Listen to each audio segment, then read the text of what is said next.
इस लेक्चर का शीर्षक है the road to an auto sales master. जब आप एक ऑटो सेल्स मास्टर बन जाते हैं तो कंपनी में आपकी सफलता निश्चित हो जाती है और आप पूरी तरह से निश्चित तौर से सफल जरूर होते हैं। ये आप लोगों का अल्टीमेट गोल होना चाहिए क्योंकि आखिरकार यही एक चीज है जो आपको यहाँ पर हासिल करनी है। ये वो फाइनल गोल है जो आपको हासिल करना होगा अपनी खुद की मेहनत से। इसीलिए मैं दोबारा आप लोगों को बता रहा हूँ कि सबसे महत्वपूर्ण है सेल्स मास्टर बनना, या जिसे हम कहते हैं ऑटो सेल्स मास्टर। जब आप एक ऑटो सेल्स मास्टर बन जाते हैं तो कमीशन के तौर पर आप हर महीने 2000 से 4000 डॉलर कमा सकते हैं बड़ी आसानी से। आप शायद सोचेंगे कि मुझे तो बताया गया था कि मैं 30,000 से 50,000 डॉलर हर महीने कमा सकता हूं यहाँ पर, और आप है कि मुझे ये कह रहे हैं कि मैं अपना लक्ष्य तय करूं 2000 से 4000 डॉलर हर महीने के लिए। पर दरअसल अल्टीमेट गोल से मेरा मतलब ये है कि ये वो आखिरी लक्ष्य है जो आपको हासिल करना होगा खुद से, अपने खुद के प्रयासों से।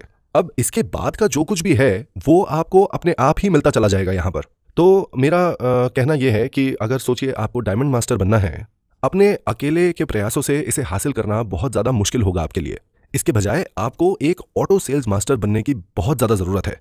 फिर होगा ये कि जो लोग अपने आप ऑटो सेल्स मास्टर्स बन सकते हैं वो खुद ही आपके पास काम करने आ जाएंगे और वो खुद आपके साथ जुड़ने लगेंगे। और एक बार जब ऐसे लोग आपके लेफ्ट और राइट में जुड़ जाएंगे तब होगा ये कि आप अपने आप आगे बढ़ जाएंगे और आप एक ऑटो डायमंड मास्टर बन जाएंगे।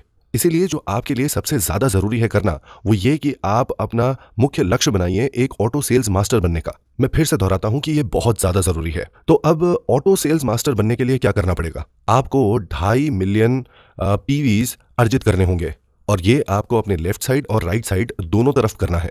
और ये आपको हर महीने में 2 बार करना है। अगर दूसरे शब्दों में कहूँ तो हर 15 दिन में। जो क्लोजिंग है वो हर महीने की 15 तारीख को और हर महीने की आखिरी तारीख को की जाती है। तो हर महीने आपको 5 मिलियन पीवी चाहिए दोनों साइड पर, है ना। एक ऑटो सेल्स मास्टर बनने के लिए बहुत ज़्यादा ज़रूरी है कि आपके लाइन में ऑटो कंज्यूमर्स ज़रूर हों, मतलब आपके साथ ऑटो कंज्यूमर्स जुड़े हुए हों। बिना ऑटो कंज्यूमर्स के ऑटो सेल्स मास्टर बनना तकरीबन नामुमकिन ही है। तो ऑटो कंज्यूमर बनने के लिए क्या मानदंड ज़रूरी है? सबसे पहला तो वो इतने शिक्षित हो कि स्वयं अपने आप को रजिस्टर करवा सके। उनके लिए खुद सब कुछ करने के बजाय उन्हें सिखाइए कि रजिस्टर कैसे किया जा सकता है, कि वो खुद अपने आप को कैसे रजिस्टर करवा सकते हैं। अगर किसी इंसान को कंप्यूटर या इंटरनेट के बारे में थोड़ी सी भी जानकारी है, उन्हें रजिस्टर कैसे करना है ये सिखाइए और उनका मार्गदर्शन कीजिए, ना कि सब कुछ उनके लिए आप खुद ही करते रहेंगे। हाँ, पर अगर किसी इंसान को कंप्यूटर या इंटरनेट के बारे में कुछ भी नहीं मालूम तो जाहिर है कि आपको उनकी मदद ज़रूर करनी पड़ेगी। पर आमतौर पर लोगों को खुद सीखना चाहिए कि वो स्वयं रजिस्टर कैसे कर सकते हैं। दूसरी ज़रूरी बात कि उनको उत्पादों के विषय में, हमारे प्रोडक्ट्स के विषय में पता होना चाहिए, उसकी जानकारी होनी चाहिए। तीसरी ज़रूरी बात यह है कि उन लोगों ने, जो आपके ऑटो कंज्यूमर बन रहे हैं, उन्होंने खुद हमारे प्रोडक्ट्स को इस्तेमाल किया होना चाहिए। ये उत्पाद बहुत ही अच्छा है, मैं इस प्रोडक्ट को सारी ज़िंदगी इस्तेमाल करना चाहता हूँ। इसका मतलब ये है कि उन्हें खुद इन प्रोडक्ट्स को खरीदना पड़ेगा, इन उत्पादों को उन्हें खुद खरीदना है। इसका मतलब ये नहीं है कि आप उनसे ऑर्डर लें और उन्हें प्रोडक्ट्स डिलीवर करें। हाँ, कुछ लोग ऐसे ज़रूर हैं जिनको इस चीज़ की ज़रूरत पड़ेगी, पर एक ऑटो कंज्यूमर वो इंसान होगा जो खुद प्रोडक्ट्स को खरीदेगा और खुद उसका इस्तेमाल करेगा। इससे कोई फ़र्क नहीं पड़ता कि मुझे जानकारी होगी या नहीं होगी। वो ऐसे इंसान होने चाहिए, ऑटो कंज्यूमर ऐसे लोग होने चाहिए जिनके पास खुद इच्छा हो और जो खुद अपने प्रोडक्ट्स खरीदे और उनका इस्तेमाल करें। ऐसा करने के लिए हमें उनको हमारे प्रोडक्ट्स के बारे में जानकारी देनी पड़ेगी, है ना। हमें उन्हें ये बताना पड़ेगा कि हमारे प्रोडक्ट्स कितने अच्छे हैं, है ना। एक अच्छा कंज्यूमर वो है जो खुद प्रोडक्ट्स का इस्तेमाल करे और फिर अपने निजी एक्सपीरियंस से इस नतीजे पर पहुंचे कि ये प्रोडक्ट बहुत अच्छा है और मैं इसको सारी ज़िंदगी इस्तेमाल करूंगा, और फिर वो खुद ही उन प्रोडक्ट्स को खरीदने लगे। अगर कोई ये सारी चीज़ें करने के लिए तैयार हो और इन सारी चीज़ों को करे तो फिर वो इंसान ऑटो कंज्यूमर बन सकता है। अगली चीज जो इस इंसान को करनी है वो ये है कि वो 5वीं बात पर अमल करे, जो कि है कि वो एक ऐसा इंसान बने जो दूसरे लोगों को इन प्रोडक्ट्स के बारे में बताए, दूसरे लोगों के साथ इन प्रोडक्ट्स को साझा करे। एक बार जब आप इन लोगों को प्रशिक्षित कर सकते हैं ऐसा करने के लिए, तो फिर ये लोग बन जाते हैं ऑटो कंज्यूमर्स। दूसरे शब्दों में कहूँ तो जो लोग खुद प्रोडक्ट्स खरीदते हैं और खुद उनका इस्तेमाल करते हैं और फिर उन प्रोडक्ट्स के बारे में दूसरे लोगों को बताते हैं और दूसरे लोगों को इन प्रोडक्ट्स के बारे में जानकारी देते हैं, उन लोगों को आखिरकार हम क्या कहते हैं? बिल्कुल सही, उन लोगों को हम कहते हैं ऑटो कंज्यूमर्स। ऑटो कंज्यूमर्स, हमें ऐसे ऑटो कंज्यूमर्स की जरूरत पड़ती है हमारे लेफ्ट और राइट साइड में। तो अब ज़रूरी बात यह आती है कि हमें कितने ऐसे ऑटो कंज्यूमर्स की ज़रूरत पड़ती है। आमतौर पर जब एक कंज्यूमर हमारे प्रोडक्ट्स का इस्तेमाल करता है, वो तकरीबन 15 दिनों में 50,000 पीवी इस्तेमाल करता है और 1 महीने में तकरीबन 1 लाख पीवीज़ का इस्तेमाल करता है। उदाहरण के तौर पर एक कॉस्मेटिक सेट को 2 से 3 महीने तक इस्तेमाल किया जा सकता है। अगर हम एक्सक्लूसिव डिस्ट्रीब्यूटर प्राइस की बात करें तो ये होगा तकरीबन 25,000 पीवीज़। और अगर ये लोग हेमोहिम का एक डब्बा 1 महीने में इस्तेमाल कर लेते हैं तो ये होगा एक और 25,000 पीवीज़।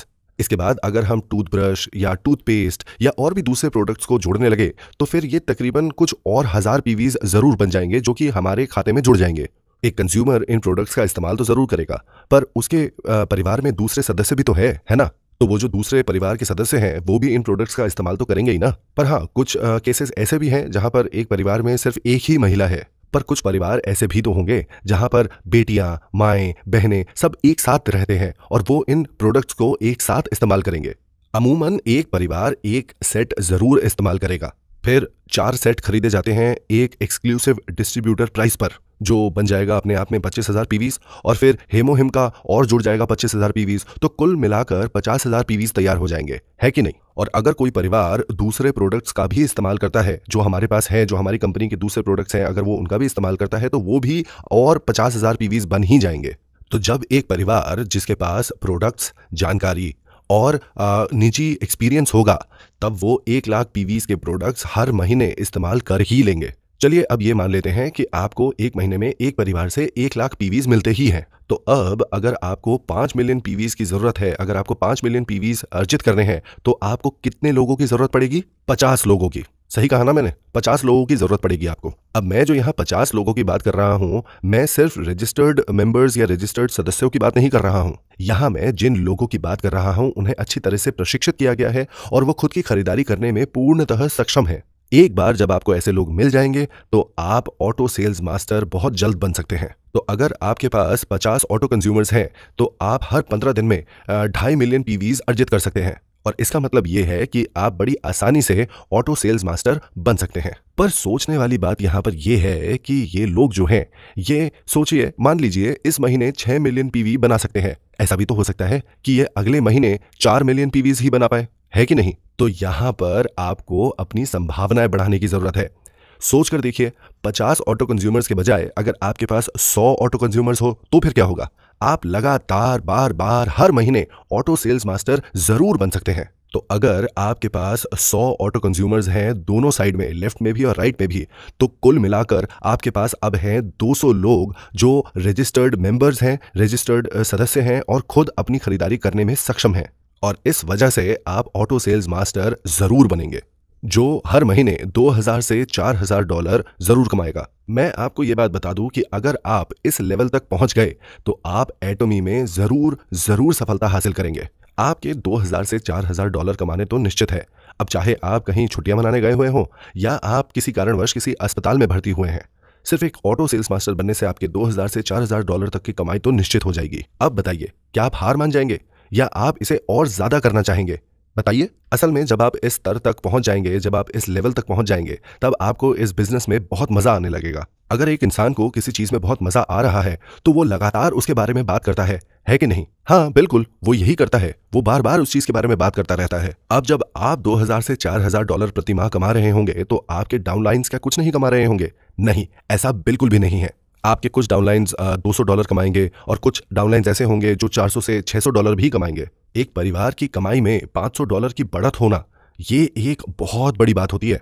और अगर कोई बदलाव आता है तो ज्यादातर वो एक बहुत बड़ा बदलाव ही होता है। अगर आप एक महीने के घर के सामान की खरीदारी में 500 डॉलर ज्यादा खर्च करते हैं तो आपका परिवार अच्छे पकवानों का लुत्फ जरूर उठाएगा। आपकी जीवन की गुणवत्ता, आपकी लाइफ की क्वालिटी काफी हद तक बदल सकती है। सोच कर देखिए कि अगर आपकी कमाई में 500 डॉलर बढ़ जाते हैं तो ऐसा भी हो सकता है कि आपका घर भी बड़ा हो जाए। ऐसा हो सकता है। ये हो सकता है कि आप अपने घर को थोड़ा सा बड़ा करें। तो अब ये सोचकर देखिए कि आपके जो डाउनलाइन हैं, आपके लेफ्ट साइड में, आपके राइट साइड में जो आपके डाउनलाइन हैं, जो 300 डॉलर से 1,000 डॉलर के आसपास कमाएंगे, क्या वो भी 2,000 से 4,000 डॉलर कमाने की तरफ बढ़ेंगे? हाँ बिल्कुल, वो आगे बढ़ेंगे, क्योंकि आगे बढ़ना बहुत अच्छी बात होती है।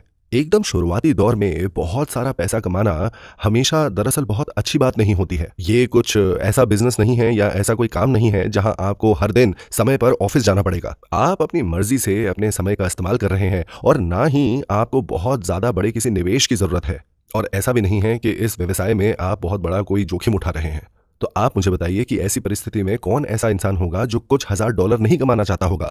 एक बार जब आप ऑटो सेल्स मास्टर बन जाते हैं तो मैं आपको बता दूं कि कई चीजें ऐसी हैं जो खुद ब खुद यहां पर होने लगती हैं। अब बात यह भी है कि अगर आपने अपना लक्ष्य बहुत ऊंचा रखा है तो आप ये सोचेंगे कि हे भगवान, ये $50,000 मेरे लिए कमाना मुमकिन है भी या नहीं। चलो एक काम करता हूं, मैं अपने लक्ष्य को उतार के $30,000 पे ले आता हूं। अब आप मुझे बताइए कि ये 2,000 से $4,000 कमाने के लक्ष्य को पाना कितना असंभव है, और दोनों तरफ डाउनलाइन के तौर पर 100 लोगों का होना। अब अगर आप कहीं पर ये सुने कि कोई ऐसा इंसान है जिसके डाउनलाइन में 1,000 लोग हैं दोनों तरफ, या ऐसा कि 10,000 लोग हैं उसके डाउनलाइन के तौर पर दोनों तरफ, आप सोचेंगे कि अरे वाह, क्या मैं ये कर पाऊंगा। 1,000, 10,000 ये संख्या बहुत बड़ी होती है, पर 100 से 200 लोग आपके डाउनलाइन के तौर पर तो हो ही सकते हैं। ये तो मुमकिन ही है ना। पर जब मैं आपकी तरफ देखता हूं तो मुझे ऐसा लग रहा है कि 100-200 लोगों से भी आपको बड़ी दिक्कत आ रही है। आपके लिए ये भी बड़ा मुश्किल दिखाई दे रहा है।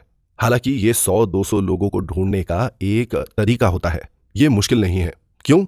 आप खुद इन 100-200 लोगों को ढूंढने नहीं निकलेंगे। आपको ये अकेले नहीं करना है। ये तो मेरे लिए भी बहुत बड़ी मुश्किल की या दुविधा वाली बात होगी कि मैं अकेले 100 से 200 लोगों को ढूंढूं अपना डाउनलाइन बनाने के लिए। आपको पता है, जब मैंने ये कंपनी शुरू की थी, मैं पहला इंसान था जो लोगों को रिक्रूट कर रहा था, है कि नहीं। मुझे खुद लोगों को ढूंढना पड़ता था। मुझे उनको बताना होता था कि ये बिजनेस या ये व्यवसाय क्या है। मुझे उनको कहना पड़ता था कि हमारे प्रोडक्ट्स का इस्तेमाल करें, और फिर मुझे उन्हें इस चीज़ के लिए भी कहना पड़ता था कि आइए मेरे साथ मिलकर आप भी इस व्यवसाय को कीजिए। तो अब ये बताइए कि मेरी बात सुनकर आपको क्या लगता है कि कितने लोग ऐसे होंगे जो मेरे साथ मिलकर इस व्यवसाय को करने के लिए तैयार थे या मेरे साथ चलने के लिए तैयार थे इस सफ़र पर? 17 लोग? नहीं, 17 लोगों से भी कम थे। मैंने 17 लोग खुद अपने आप से रिक्रूट नहीं किए थे। उदाहरण के तौर पर मैंने सिर्फ रॉयल मास्टर जियोंग सू पार्क को बताया था, जिनका एक सूप का रेस्टोरेंट था जो कि अच्छा नहीं काम कर रहा था और वो बंद हो चुका था, और मिस्टर क्यू जुंग चोई उस जगह पर फूड प्रोडक्ट्स सप्लाई करते थे। तो अब बताइए कि आपको क्या लगता है कि उन्हें किसने रिक्रूट किया था? क्या वो मैं था या रॉयल मास्टर जियोंग सू पार्क थे जिन्होंने उसे रिक्रूट किया था? रॉयल मास्टर जियोंग सू पार्क ने उन्हें रिक्रूट किया था। यहां तक कि मैं भी 200 लोगों को खुद रिक्रूट अकेला नहीं कर पाया था। मैं आपको क्या बताऊं, इतने लोग थे जिन्होंने हमारे साथ आने से मना कर दिया, जबकि मैंने उनसे बहुत तहे दिल से दरख्वास्त की थी कि वो हमारे साथ आए और हमारे साथ काम करें। मैंने कई सौ लोगों को फोन किया था और उन्हें बताया था कि मैं ये बिजनेस तैयार कर रहा हूं, मैं ये व्यवसाय शुरू करने जा रहा हूं, प्लीज आइए और हमारे इन प्रोडक्ट्स का इस्तेमाल कीजिए। फिर भी इतने सब के बाद कुछ ही लोग थे जो आए। अब ये जो 5-6 लोग थे जो आए थे, यही वो लोग थे जिन्होंने दूसरे सदस्यों को रिक्रूट किया था, जिन्होंने दूसरे सदस्यों को इस व्यवसाय में हमारे साथ जोड़ा। तो जब मैं आपको 200 लोगों को रिक्रूट करने के लिए कहता हूं, मैं आपको ये नहीं कह रहा कि उन 200 लोगों को खुद बाहर जाके अकेले ढूंढिए। एक बार जब आप अपने जान पहचान के लोगों को रिक्रूट करना शुरू कर देते हैं, या ऐसे लोगों को भी जिनके साथ आपकी जान पहचान नहीं है, तो आपको क्या लगता है कि लोग आपकी बात सुन के आपके साथ चल पड़ेंगे? नहीं, ऐसा बिल्कुल नहीं होगा। अगर किसी इंसान ने एक सुपरमार्केट में $2 लाख का निवेश किया है, आपको क्या लगता है वो सिर्फ आपके कह देने से ही आपके साथ चल पड़ेगा? मेरी मानिए, ऐसा बिल्कुल नहीं होगा।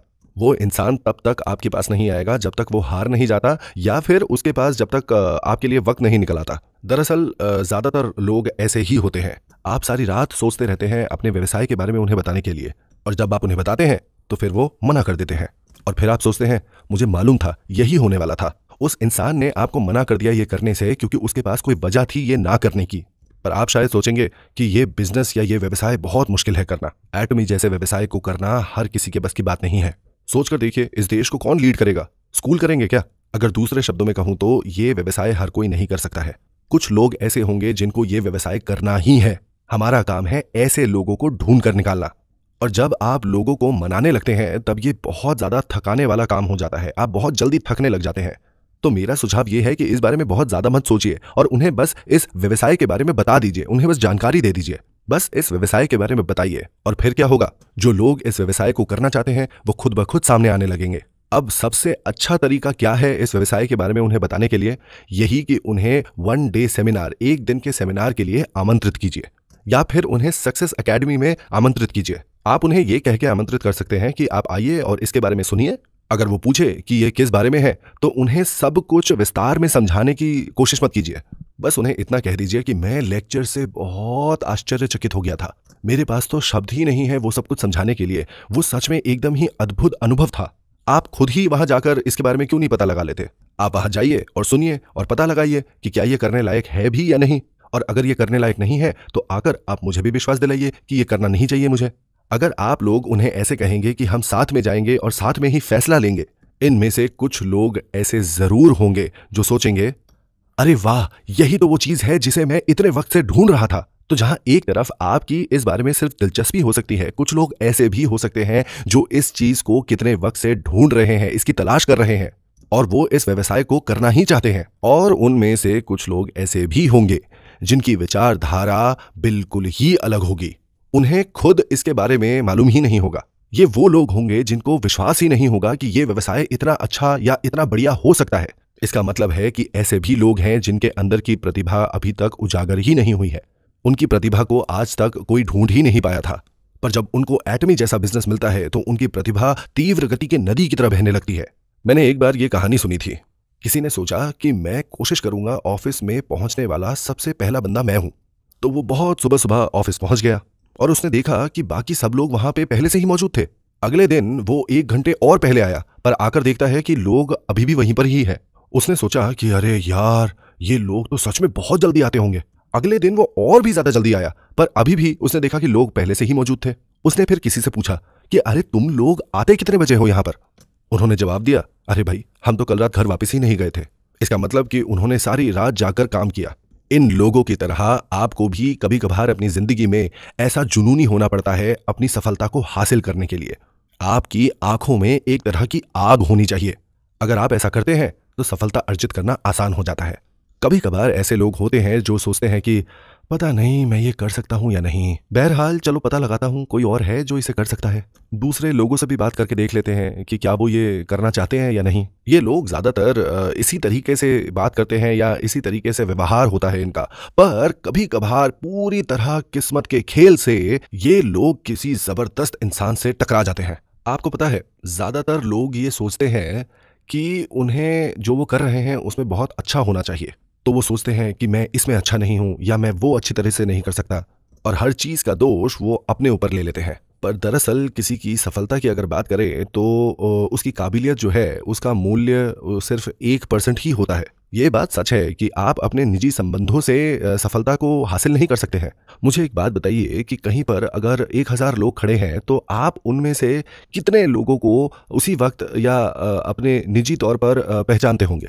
आज यहाँ पर इतने सारे लोग हैं, पर आप में से कितनों को मैं पहचानता था या जानता था इस कंपनी को शुरू करने से पहले? कुछ गिने चुने लोग ही थे जिन्हें मैं जानता था। आज यहाँ पर कुछ 1000 लोग मौजूद हैं, पर मैं सिर्फ कुछ चुनिंदा लोगों को ही पहचानता हूँ। हर कोई किसी न किसी दूसरे इंसान को पहचानता है जो किसी और इंसान को पहचानता है, जो कि आगे चलकर देखते देखते धीरे धीरे मेरे तक आकर पहुंचता है जिसे मैं पहचानता हूं।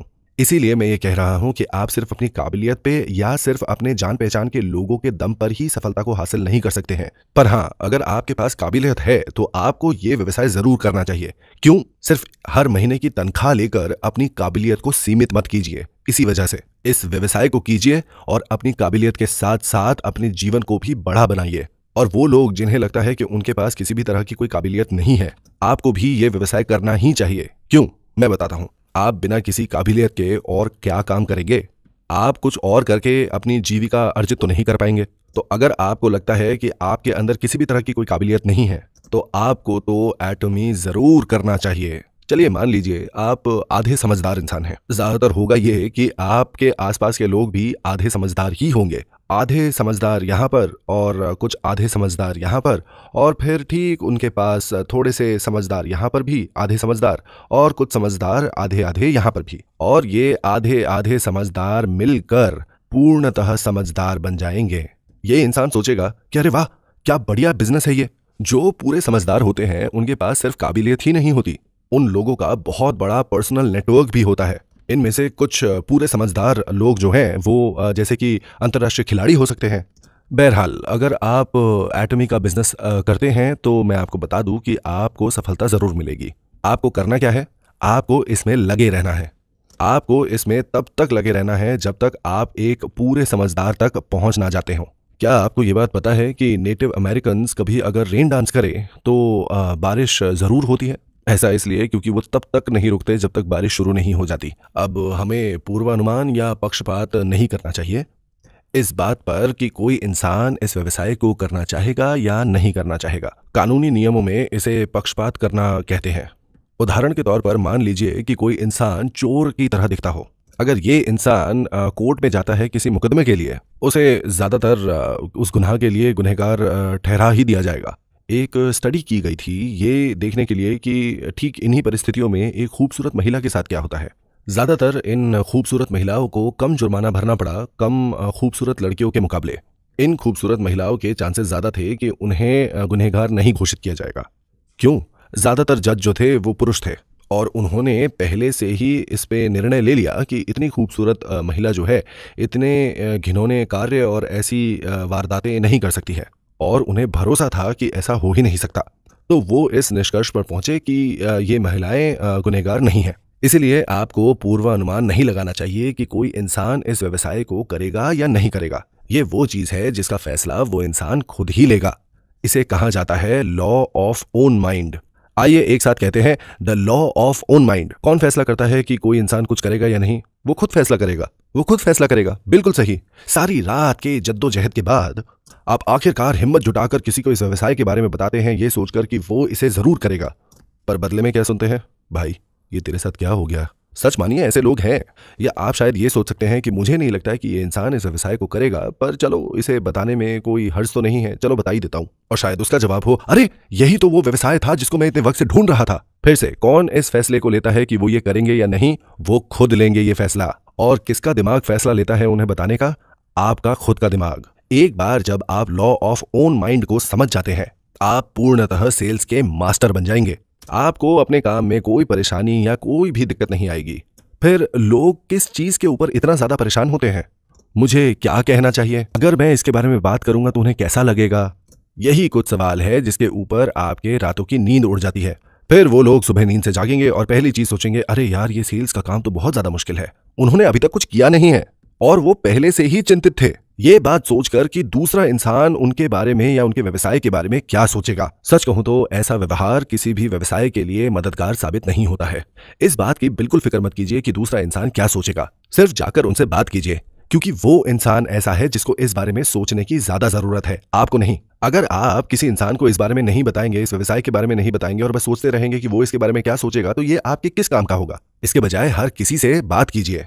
ज्यादा सोच विचार मत कीजिए, लोगों से बस सीधे जाकर बात कीजिए। यहां तक कि बाइबल में भी कहा गया है कि अपने हर अवसर का लाभ उठाना ही चाहिए आपको। तो बिना ज्यादा सोच विचार के लोगों से जाकर बात कीजिए। ऐसा करेंगे तो कौन सोच विचार करेगा? जिस इंसान को आपने इसके बारे में बताया है। इस तरह से आपको पता चल जाएगा कि वो ये करेंगे भी या नहीं। पर हाँ, अगर आप उन्हें इस बारे में बताएंगे ही नहीं और खुद ही इस बारे में सोच विचार करते रहेंगे या चिंता करते रहेंगे, तो आप सिर्फ अपना वक्त और एनर्जी बर्बाद ही कर रहे होंगे। इसीलिए कुशल बनने का सबसे अच्छा तरीका क्या है? वो है किसी भी इंसान को सेमिनार में आमंत्रित करना। और इस बात की बिल्कुल फिक्र मत कीजिए कि वो इंसान क्या सोचेगा। बस कहिए चलो चलते हैं। अगर वो कहे नहीं, तो फिर आप समझ गए कि ये तो काम नहीं करेगा। क्या आप सिर्फ उस एक इंसान की वजह से सफलता अर्जित नहीं करेंगे? क्या पूरी दुनिया में वही एक इंसान जिंदा रह गया है? आप जिन लोगों को जानते हैं आप उनसे बात कर सकते हैं, या आप जिन लोगों को नहीं जानते आप उनसे भी बात कर सकते हैं। आपको जो करना है वो सिर्फ ये कि आप जाकर लोगों को इसके बारे में बताएं। यही वजह है कि आपको सबके साथ इस बारे में बात करनी चाहिए। बस बात साफ तौर पर सामने रख दे। अगर इंसान इंटरेस्टेड हो तो आप उन्हें और भी बता सकते हैं, अगर नहीं तो भूल जाइए और आगे बढ़िए। क्यों? क्योंकि दुनिया में बहुत सारे लोग हैं काम करने के लिए। जब आप इतनी आसानी के साथ बात करते ही रहते हैं और जब आप किसी इंसान को कहते हैं कि आओ चलो हम सक्सेस एकेडमी में चलते हैं, ठीक जिस तरह से कुछ लोग ऐसे हैं जो यहाँ कभी नहीं आएंगे, उसी तरह से कुछ लोग ऐसे भी हैं जो बेसब्री से इंतजार कर रहे हैं आपके आमंत्रण का। ये लोग ऐसे हैं जो प्रतीक्षा में हैं कुछ अच्छा कुछ बड़ा करने का। तो आप जब ऐसे लोगों को आमंत्रित करते हैं तो वो आपके पीछे पीछे आपके साथ चल देते हैं, क्योंकि उन्हें आगे बढ़ना है, उन्हें कुछ करना है अपने जीवन में। आप में से कई लोग आज यहाँ पर ठीक इसी वजह से हैं। पर ये लोग सुनने के बाद बड़े हैरान से हो जाते हैं। ऐसे केसेस भी मुझे मालूम है जहां लोग बस ऐसे ही दूसरों के साथ सेमिनार में चले आए हैं और आगे बढ़कर वो इतनी उच्च सफलता हासिल कर चुके हैं इस व्यवसाय में। बहरहाल, जब इस बात को किसी न किसी तरह से समझा ही दिया जाएगा, तब वो अपनी ठीक जगह पर जहां उसे पहुंचना है वो पहुंच ही जाएगा। किसका दिमाग फैसला करता है कि ये करना है या नहीं? उस इंसान का दिमाग। किसके दिमाग का ये फैसला है कि उन्हें बताना है या नहीं? आपके दिमाग का। आपको सिर्फ इतना करना है कि आपको इस बारे में बात करते रहना है। दरअसल सच कहूं तो ये मेरी एक खुद की आदत बन चुकी है। जब मैं किसी रेस्टोरेंट में जाता हूं तो खाना खत्म करने के बाद मैं इस बारे में बात करने लगता हूं। मैं कहता हूं, मैडम मैं कॉस्मेटिक्स बेचता हूं। वो पूछती हैं कि आप कौन से कॉस्मेटिक्स बेचते हैं? मैं एटोमी के कॉस्मेटिक्स बेचता हूं, इन्हें कैरी ने बनाया है। न्यूज़ में कहा जा रहा है कि ये 100 गुना बेहतर है और दुनिया भर के लोग इसके लिए पागल होते जा रहे हैं। पर दाम के मामले में मार्केट के दूसरे उत्पादों के मुकाबले हमारा उत्पाद जो है वो आधे से भी कम रेट में मिलता है। जो लोग लग्जरी कॉस्मेटिक्स का इस्तेमाल करते थे उन्होंने अपने उन कॉस्मेटिक्स को निकालकर बाहर फेंक दिया है क्योंकि उन्हें हमारा प्रोडक्ट इतना ज़्यादा पसंद आया है। मैं ठीक इसी तरह से बात करता हूँ। अब आप मुझे बताइए कि इसमें मुझे कितना ज़्यादा वक्त लगा। मुझे लगे सिर्फ 17 सेकेंड्स। कुछ लोग बात को समझेंगे, हाँ वो कहेंगे कि हाँ मैंने इसके बारे में सुना है, और पूछते हैं कि मैं इसे कैसे खरीद सकता हूं। फिर आप वहां से अपनी बात आगे बढ़ा सकते हैं। कुछ लोग होंगे जिनको इसके बारे में बिल्कुल भी कोई बात नहीं करनी। अगर ऐसा है तो आप बस आगे चलते बनिए, पर अगली बार जब आप जाएंगे तो आपको दोबारा इस बारे में बात जरूर करनी चाहिए। बहरहाल ये बहुत ज्यादा जरूरी है कि आप बार बार इस बारे में बात करते रहें। जरा सोच कर देखिए, अगर कोई इंसान किसी चीज के बारे में एक बार बात करता है तो क्या पहली बारी में ही दूसरा इंसान कहता है अरे वाह मैं तो इस चीज को जरूर खरीदूंगा? ऐसा मुश्किल से ही कभी होता है। ज्यादातर क्या होता है कि वो पहले ही सिरे से मना कर देते हैं इसके लिए, पर हाँ उनके दिमाग के एक कोने में ये बात रह जरूर जाती है, और जैसे ही वो इस बारे में भूलने लगे आप इस बात को दोबारा शुरू कर दीजिए। इस बार शायद वो इंटरनेट पे इसके बारे में जानकारी ढूंढ कर निकाले, और मान लीजिए वो इसके बारे में किसी और इंसान से सुनती हैं। अगर आप एटमी को नहीं पहचानते हैं तो कोई अगर इसके बारे में आपके सामने बात भी करे तो भी आप इसके बारे में ना तो समझ पाएंगे ना ही आपको कुछ याद आएगा। पर अगर आपने एटमी के बारे में पहले भी कहीं सुना है और कोई आपको आकर कहे कि एटमी के कॉस्मेटिक्स बहुत ही ज्यादा अच्छे हैं, आप सोचेंगे अरे रुको इसके बारे में मुझे किसी ने बताया था, और उस वक्त ये बात आपके दिमाग में पूरी तरह से बैठ जाएगी।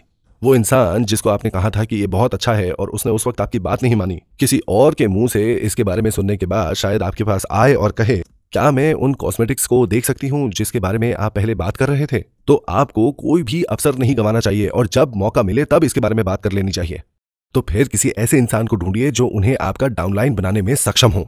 अब हमारी कंपनी का मार्केटिंग प्लान इस तरह से बनाया गया है कि जो कमीशन आप लोगों को मिलता है वो बिल्कुल बराबर ही होंगे अगर सेल जो है मेरी डायरेक्ट डाउनलाइन में बनाई गई है, और तब भी वो उतनी ही रहेगी अगर सेल मेरे 10, 100, 1000 या 10,000 डाउनलाइन के नीचे बनाई गई है। ये ऐसे बनाया गया है ताकि एक अयोग्य आदमी भी इसमें सफलता अर्जित कर सके। आप इसमें तब भी सफलता हासिल कर सकते हैं अगर आप आधे बुद्धिमान हैं। क्यों? क्योंकि खास तौर पर आधे बुद्धिमान जो हैं उनके आसपास के लोग भी आधे ही बुद्धिमान होते हैं, जो कि जुड़े होंगे और भी दूसरे आधे बुद्धिमान लोगों से, और इसी तरह से लाइन धीरे धीरे आगे बढ़ती रहेगी। और अगर ये ऐसे ही नीचे चलती रही तो भी जब तक कि एक पूर्ण बुद्धिमान प्रकट नहीं हो जाता, इस बात का कोई फर्क नहीं पड़ता कि लाइन कितनी डाउन या कितनी नीचे तक जा रही है, कमीशन आप तक जरूर पहुंचेगी बिना किसी पाबंदी के, बिना किसी अवरोध के। और ये प्लान सिर्फ कोरिया तक ही सीमित नहीं है, बल्कि ये फैलता है पूरी तरह से यूएस, जापान से होते हुई कोरिया तक वापस, और फिर वापस यूएस से होते हुए कनाडा से होते हुए। इसको इस तरह से निर्मित किया गया है कि कमीशंस हर तरह से सेल्स से होती हुई आप तक वापस जरूर आएगी। इसे इस तरह से बनाया गया है कि ये आपको ऐसा करने देता है। अगर आप यूएस में हैं तो आप यूएस की ब्रांच से सामान खरीदेंगे, अगर आप कोरिया में हैं तो आप कोरिया से सामान खरीदेंगे। चाहे आपके पार्टनर सामान खरीदे यूएस से, कोरिया से या जापान से, चाहे ये कहीं से भी हो रहा हो, इसका कोई फर्क नहीं पड़ता। कमीशन जो है पूरे सेल्स को जोड़कर जो कमीशन बनेगा वो पूरी तरह से आप तक जरूर पहुंचेगा। ये एक ऐसा प्लान है जो आप लोगों के लिए बहुत आसान है और कंपनी के लिए बहुत ही ज्यादा जटिल है। मूल बात यह है कि अगर आप अपना मन बना लेते हैं, एटमी में एक ऑटो सेल्स मास्टर बनने का मन अगर आप बना लेते हैं, आपको जो करना है वो ये कि सिर्फ वहां तक पहुंचना है। एक ऑटो सेल्स मास्टर बनने के लिए आपको जरूरत पड़ेगी 100 ऑटो कंज्यूमर्स की, आपके लेफ्ट साइड में और आपके राइट साइड में। पर आप इन 200 लोगों को अकेले खुद ब खुद ढूंढ नहीं सकते हैं। जब तक आप 1 या 2 या 3 या 4 लोगों को ढूंढ पाएं, फिर वो लोग भी आप ही की तरह आगे खुद के लिए लोग ढूंढने निकलेंगे, और इस तरह से मिल जाएंगे आपके पूरे 200 लोग। और उन 100 में से अगर कुछ ऑटो कंज्यूमर्स फैसला करते हैं कि उन्हें ऑटो सेल्स मास्टर बनना है, तो फिर आप आगे बढ़ जाएंगे और आप बन जाएंगे डायमंड मास्टर। एक बार वो एसएम्स डीएम्स बन जाएं तो आप आगे बढ़कर बन जाएंगे शैरन रोज मास्टर, और आप कमा रहे होंगे 30,000 से लेकर $50,000 प्रति माह। और ये शायद आप लोगों को सपने जैसा लग रहा हो, शायद ये लग रहा हो कि बहुत ज्यादा दूर है, पर सच बात तो यह है कि जैसे ही आप ऑटो सेल्स मास्टर बनते हैं, आप धीरे धीरे मास्टरशिप में आगे ही बढ़ते चले जाएंगे और आपको सफलता जरूर मिलेगी। हर एक मास्टरशिप को अर्जित करने पर यह सिस्टम आपको हर कदम पर सहायता करेगी, ताकि आप उस परिपूर्ण जीवन को हासिल कर सके जिसके लिए आप इतने प्रयास कर रहे हैं और जो आपको संपूर्ण तरह से सफल होने का एक सुख प्रदान कर सकती है। आखिर में मैं बस यही कहना चाहता हूं, बहुत बहुत धन्यवाद आप सबका।